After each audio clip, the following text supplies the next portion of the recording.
Signal gasoline. Let every traffic signal remind you, you do go farther with Signal gasoline. Yes, you do go farther with Signal.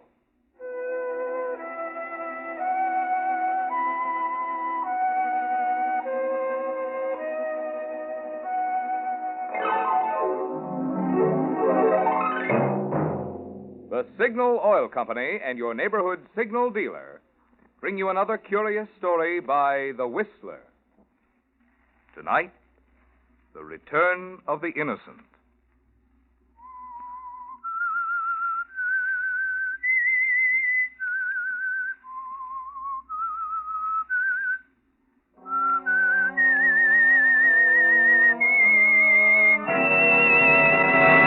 I am the Whistler, and I know many things, for I walk by night. I know many strange secrets hidden in the hearts of men and women who have stepped into the shadows. Yes, I know the nameless terrors of which they dare not speak.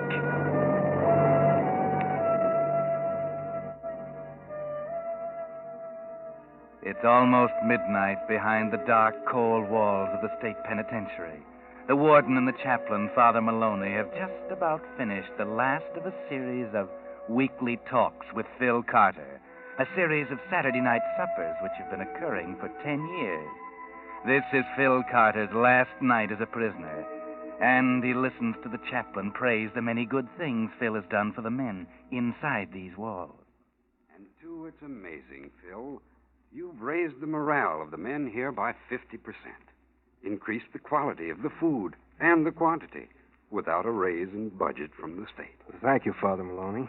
You've instituted recreational and vocational reforms that have endeared you to every man in the place. Warden? Yes, indeed, Father. Phil is a wizard with figures, an economic wizard. Everything he did, he figured out first on a piece of paper.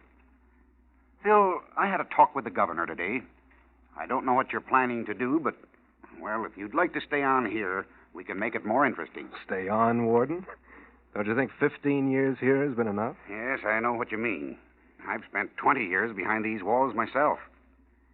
Well, if you decide after you look around outside that you want to come back, there's a good salary waiting for you, Phil. What are your plans, my boy? Why, Father? Why do you ask that? Phil, the warden and I have been talking about you for a long time now. We're convinced that you came here an innocent man. We believe in you. No man with your attributes, your character, could be a thief, a juggler of books and accounts. That's right, Phil. We think you were framed. But we're worried about your leaving.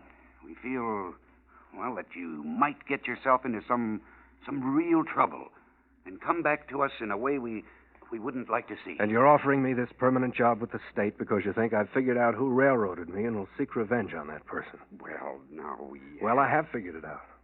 I know now who really did it. I know who was responsible for my spending 15 years here. But, gentlemen, on my word of honor, I won't touch a hair of that person's head. When I get tired of roaming around, I may accept your offer as director of prison economy, but I doubt it. I've had enough of prison for one lifetime. Midnight, Phil. You're a free man. The car's waiting to take you to the station. Thanks. Good night, gentlemen. And please don't worry about me. All my intentions are of the best.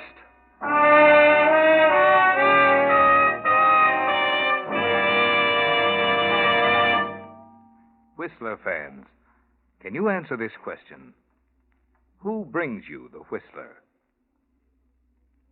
I hope you said Signal Oil Company, because we of the cast have a little favor we hope you'll do for us.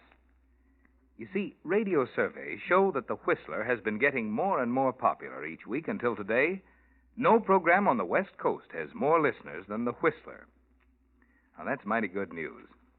We hope it means you're really enjoying this program.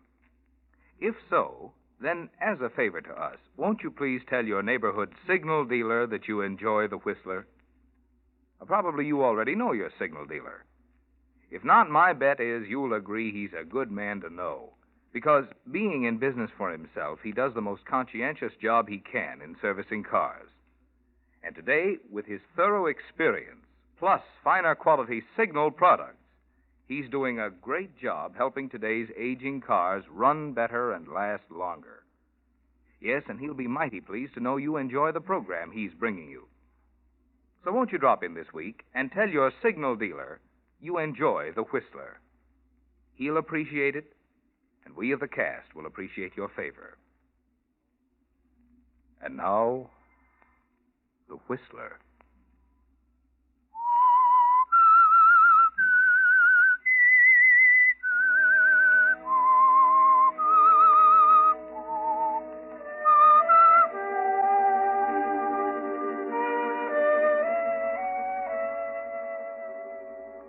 So you know now, Phil Carter, who the person is who caused you to spend 15 years in prison for something you did not do. It's Jeff Gilroy, isn't it? You and Jeff Gilroy were junior members of your brother Alan Carter's firm. You and Jeff Gilroy kept the books, but you were nominally the head bookkeeper. So the shortages and the juggling pointed to you, Phil, didn't they? Now Jeff is dominating the business and your brother as well. And soon Alan will be out on the street. Nothing can be proved against Jeff. There will be no evidence after 15 years. Jeff has undoubtedly seen to that. You might as well forget it. Just drop into the office and see your brother Alan. Gilroy and Carter? No, Mr. Gilroy is not in. Gilroy and Carter? No, Mr. Carter's not in at the moment. He'll be back in half an hour. Oh, pardon me, miss. Mr. Carter not in, or Mr. Gilroy? No, Mr. Carter is out for a while, and Mr. Gilroy has gone to see his doctor. Oh, isn't Mr. Gilroy feeling well? No, Mr. Gilroy has had a number of attacks lately, and he's been visiting the doctor several times. Just who are you? Why, I'm Mr. Jones. I had an appointment with him. Well, he never returns to the office when he goes to the doctor's. I presume he's gone to Dr. What is his name? Dr. Dr. Benton. Yes, Dr. Benton. He's in the... In the Hellman building. He's a specialist, I think. Specialist? Oh, of course. Dr. Benton, in the Hellman building. I'll try to catch him there. Well, if you care to see Mr. Alan Carter, he'll be back in a short while. No, thank you. If I miss Mr. Gilroy, I'll come back in the morning. Good day.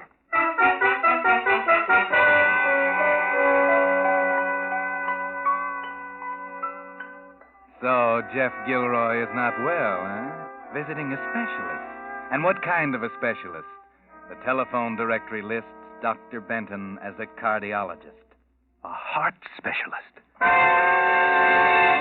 So you stand staring for a few moments, Phil. Something is going through your mind. What is it? A few minutes later, you're standing in the third-floor hall of the Hellman building. A man comes out of Dr. Benton's office. It's Jeff Gilroy. Yes, there he is, Phil, a man you hate. Jeff Gilroy, puffy and fat from too much high living. But you turn aside. He doesn't see you as he steps into the elevator and disappears. Then another minute or so, and you, Phil Carter, are standing in Dr. Benton's consultation room. Sit down, Mr. Gilroy. Gilroy? Well, that's strange. You mean the Gilroy? Well, I was told my brother Jeff had come here. I've just arrived in town, haven't seen him for 15 years or more.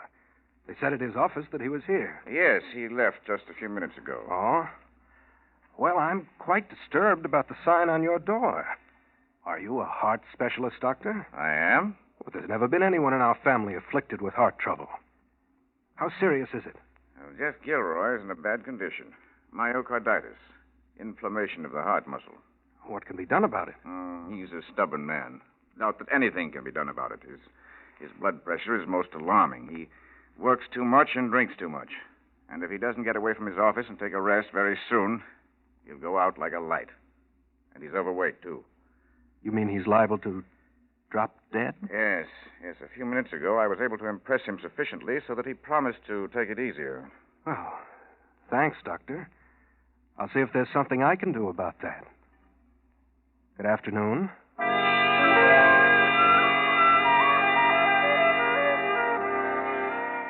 Well, there's a sardonic smile on your lips as you leave the doctor's. This is what might be called poetic justice, isn't it, Phil? Jeff Gilroy liable to drop dead at any moment. It's more than you'd hoped for, but can you leave it at that, Phil? After all the hours of hating him, can you leave it at that? No. Phil Carter steps into a telephone booth and makes a call. A call to Jeff Gilroy's home. Just a short talk with old David, the butler. But it'll be enough, won't it, Phil? You'd like to be there when Jeff arrives, wouldn't you? Good evening, Mr. Gilroy. How do you feel? Oh, I don't know, David. I always seem to feel worse when I visit that specialist, thanks. All he does is try to scare me into thinking I'm falling apart mentally and physically. Well, you have had several bad attacks lately, sir. Oh, boss, you're as bad as that specialist. Forget it. Anybody call? Yes, sir. There was a gentleman from the insurance company called this afternoon. Insurance company? What insurance company? I don't know, sir. He said the office informed him you'd gone home for the afternoon. Well, what did he want? He wanted to tell you that his company couldn't issue that policy on your life. What? On my life? I haven't applied for a policy. He said to tell you that $100,000 was a large policy, and they'd found it necessary to check up on your condition and learned that you were much too bad a risk because of your heart condition. Who was this man? Did he tell you? Why, yes, he told me, and he told me the name of his company, but I can't remember either, sir. I thought you'd know about it. Oh, confound you, David. You're an old fool. I should have gotten rid of you years ago. Sorry, sir. $100,000 policy, eh? And they checked on my condition. Give me that phone.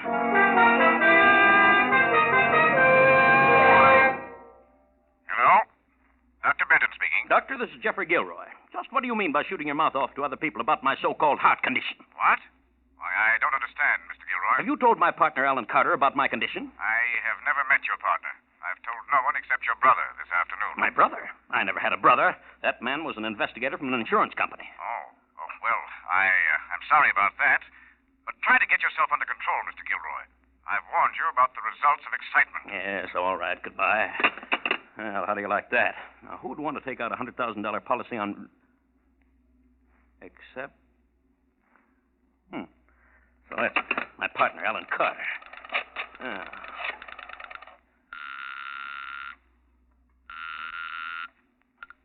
Hello? Alan, you get over to my place immediately. What? Who is this? It's Jeff Gilroy, your partner. Get over here, now.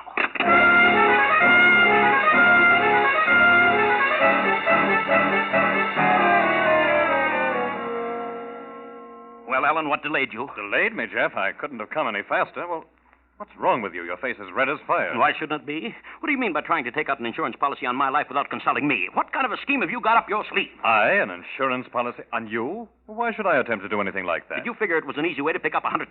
Well, I'll tell you this much. I'm going to outlive you. What do you think of that? Jeff, you're absolutely out of your mind. I don't even know what you're talking about. Now, take it easy.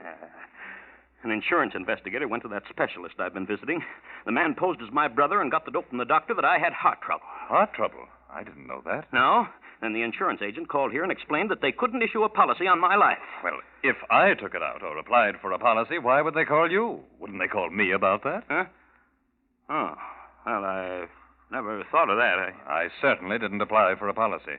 I know you're in a bad condition, but such a thought never occurred to me. So you think I'm in a bad condition? Well, any fool could see that. If you're too stubborn to take a rest, you won't listen to anyone, not even a specialist. And if you haven't applied for a policy, why did that insurance agent call here? Who was he? What company? Oh, I don't know. That stupid old David can't remember. Jeff, you're shaking like a leaf. Come on, man, buck up. Oh, Alan, I've got the strangest feeling, sort of a premonition. Premonition? Of what? I don't know. I don't know how to express it. Disaster. Disaster? Concerning yourself or the business? Myself. And it isn't my heart condition that worries me. Oh, nonsense. You're imagining things, Jeff. Come on, let's go down to the club. We'll mix with some of the boys and try to forget all this. It'll do you good. All right. I'll go. I may even stay at the club for the night. I don't know why, but I don't want to stay in this place all alone. Are you afraid to be alone, Jeff? I don't know what's come over me, but I'm going to stay at the club.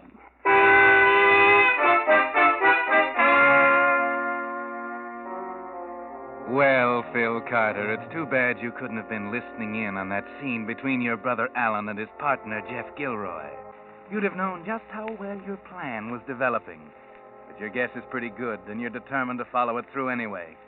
You sit across from Jeff's home and watch the two men leave.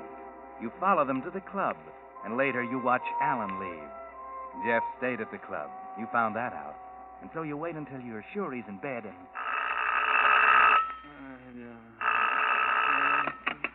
Hello? Hello? Hello, who is this? Hello? Hello, what? Who?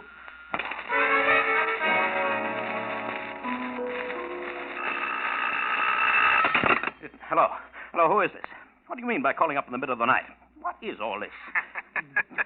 Stop it. Stop it. Hello. Hello.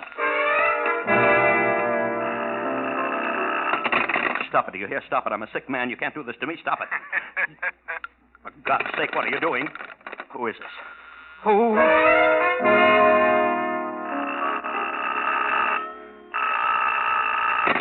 Hello.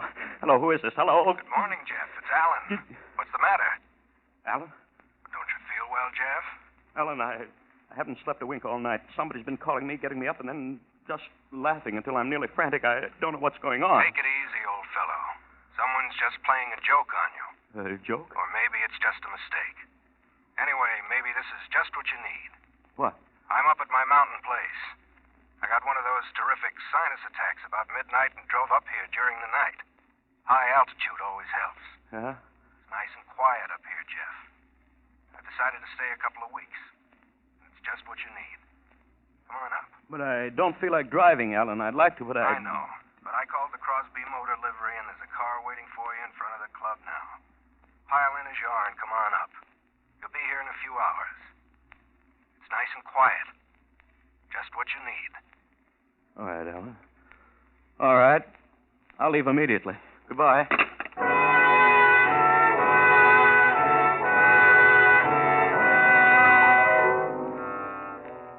It worked, didn't it, Phil? He didn't recognize your voice. You always did talk enough like Alan to fool people if you wanted to, even Jeff. And he's fooled all right, because he's headed for the Carter Lodge in the mountains where Phil Carter is waiting. Yes, you've arranged quite a reception, haven't you, Phil? With a roaring log fire in the fireplace and everything. Very pleasant for a stormy day like this one. Then you disconnected the telephone, didn't you?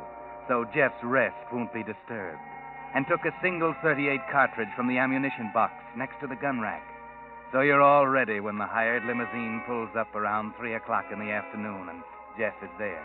But then you don't greet him, do you? No, you let him wander around, calling for Alan and wondering.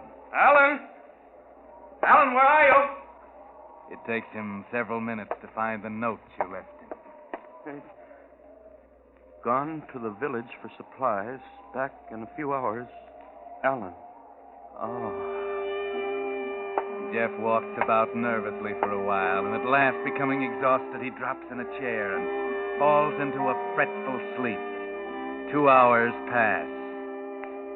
Jeff jumps up with a start after searching the place to see if Alan has arrived as he rushes to the phone. Hello? Hello? Hello? Hello? Dead as a doornail. Reach for the ceiling. Huh? Ben, what's the matter with you? Put down that rifle. You know me? Well, I don't know you. I'm the caretaker. I'm Jeff Gilroy. Jeff Gilroy. Jeff Gilroy, eh? I knew a Jeff Gilroy once. And funny thing, though, looked a little like you. I'm the same Jeff Gilroy. You crazy, Ben? Well, now, how did you know my name was Ben? I'm Jeff Gilroy. Now, put up that gun. I'm nervous enough as it is. Where's Mr. Carter? Mr. Carter? Alan Carter? Certainly, my partner. Why, he's at his office. He's not at his office. He's here. Is he? I ain't seen him. When did he get here, Mr. Gilroy? He called me at 10 o'clock this morning and asked me to come up here. He called from here. Why, how could he do that? Oh. How long has this phone been out of order? It ain't out of order. Leastwise, it weren't at 12 o'clock noon today. I called Mr. Carter at his office at noon. At noon? From this phone? Why, sure. I wanted to know if he was planning to come up here the next 3 days. I wanted to visit my sister in the village. And what did he say? Oh, he said he wouldn't be up here for a couple of weeks. Who built that big fire? What? I thought you did. No, I didn't. Well, I gotta run along now. If you want me, I'll be at my cabin, half mile up the mountain. Just up the main road and turn off when you come to the big Signal oil station. See you in the morning. Good night.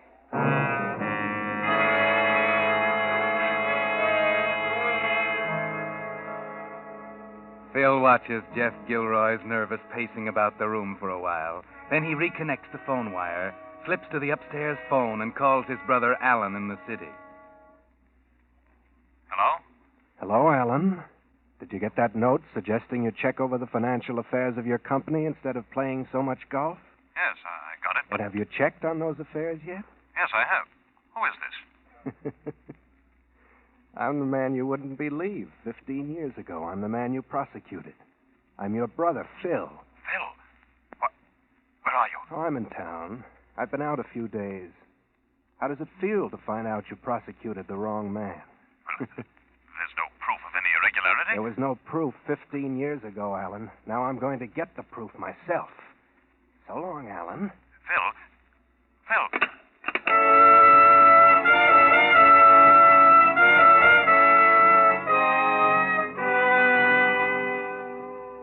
Phil Carter slips back to the head of the stairs and enjoys himself by watching Jeff Gilroy's increasing tension, his heavy, labored breathing. Jeff is terribly worried. He manages to place more wood on the fire, but tries his best to keep away from the windows. About 8:30.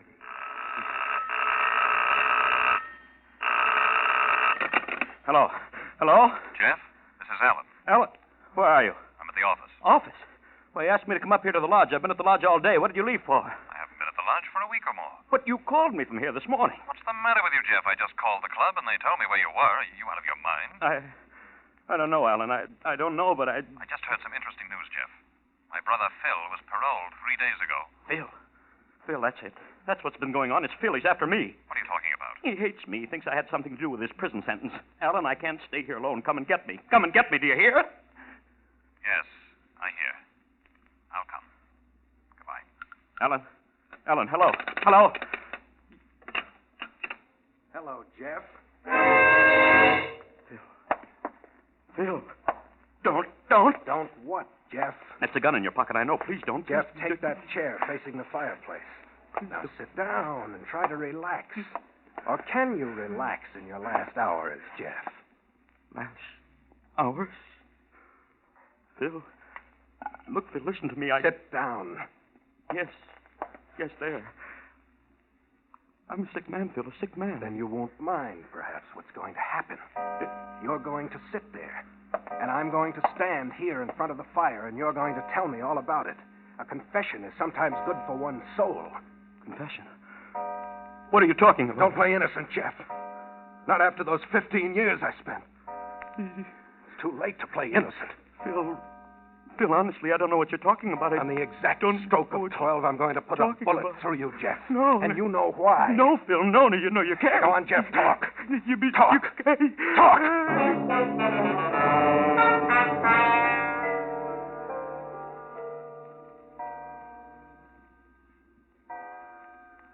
There it is, Jeff. Huh? It's starting to strike 12. You've only got a few more seconds to start talking. Go on, Jeff. Go on, tell me all about it. No. Tell me how you sent an innocent man to prison for a crime you committed. No, Phil, no, I didn't. You're wrong. Please, Phil, you gotta listen to me. You gotta Confession listen to or me. not, Jeff, you're going to die in a few seconds. I've waited 15 years for this. Phil, no, Phil, no. 10, 11. Please, Phil. Please. 12. I'm on my knees, Phil. Now, Jeff, no, now. No.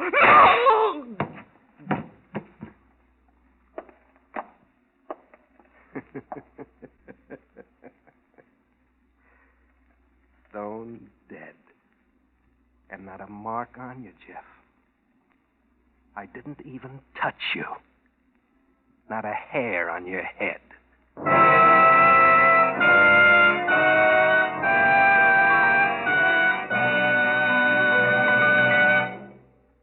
But that's not all to tonight's story. The Whistler will return in just a moment with the strange ending of tonight's tale. Meantime, the Office of War Information has asked Signal Oil Company to inform car owners there will be 40% fewer new tires for civilian drivers during April, May, and June than during the past 3 months. And President Roosevelt has warned that the only way to be sure your car will be kept running is to make your present equipment last. Fortunately, tires can be retreaded more than once if the inner carcass is in sound condition. Small injuries should be repaired promptly before they spread and weaken the tire. And the tread must not be worn too thin before retreading. Because surveys show that 3 out of every 4 tires today need either some kind of repair or retreading, you will be wise to have your tires thoroughly inspected. Your Signal gasoline dealer, being a trained expert at tire care, will not only be glad to inspect your tires, but he's completely equipped for all types of tire repair and retreading. All of the top quality that the name Signal stands for. But most important, don't put off this tire service until your car is laid up. Plan now to make your tires last by having them Signal serviced this week. And now, back to the Whistler.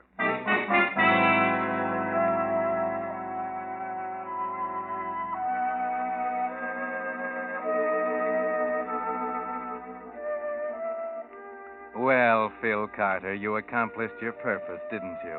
You avenged your injustice and still kept your promise to the warden. Jeff Gilroy is dead, and you didn't touch a hair on his head. No, you only dropped that .38 cartridge into the fire where it exploded harmlessly. But it was enough. Too much for Jeff's heart. It wasn't exactly murder, was it? Except you did know his heart was weak. Another thing, Phil. Didn't it surprise you a little, the fact that Jeff wouldn't confess? Didn't that make you stop and wonder a little? It should have. But then you found that out soon enough. It was just a few minutes after 12. You were just about to leave the lodge when your brother Alan arrived. You were in the hallway and he didn't see you, but he saw Jeff slumped over the chair in front of the fire. And as he walked up, you saw the gun he had in his hand. All right, Jeff. Don't move. Just give it to me quick. What is this that you and Phil are trying to pull? Thought you were pretty smart, didn't you, getting me up here on a trick like this? Well, I came, but I'm ready for you. If you two think you can pin that embezzlement on me after all these years and all the trouble I've taken to cover up, I'll kill you both before I'll admit anything. And you can't prove a thing. Neither of you. You hear me? You can't prove a thing on me. Jeff. Jeff! He can't hear you, Alan. He's dead. Stay where you are. You needn't be afraid of me, Alan. I won't do anything to you. You killed him? The coroner's jury will say he died of a heart attack. But you frightened him to death. Yes. For something he didn't do. Something you did. I? Don't worry, Alan. It doesn't matter anymore. For 15 years, I've hated the wrong man. Now there's nothing left. I won't cause you any trouble. You needn't shoot me or worry about me. What do you mean? I'm going back. Back to prison? Yes. They offered me a job there. I just killed a man. I'm going back. For the rest of my life. It's really where I belong, you know.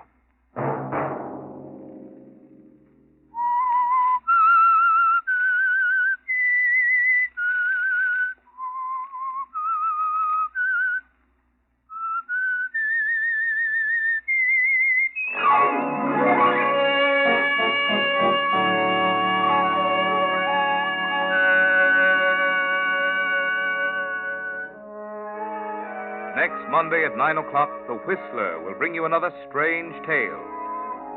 The Whistler is broadcast for your entertainment by the marketers of Signal gasoline and motor oil and fine quality automotive accessories, and by your neighborhood Signal dealer.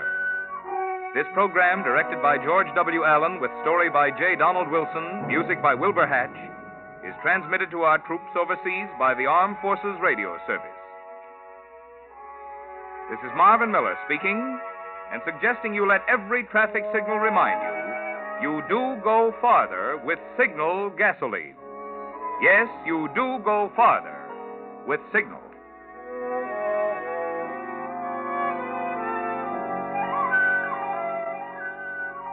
This is CBS, the Columbia Broadcasting System.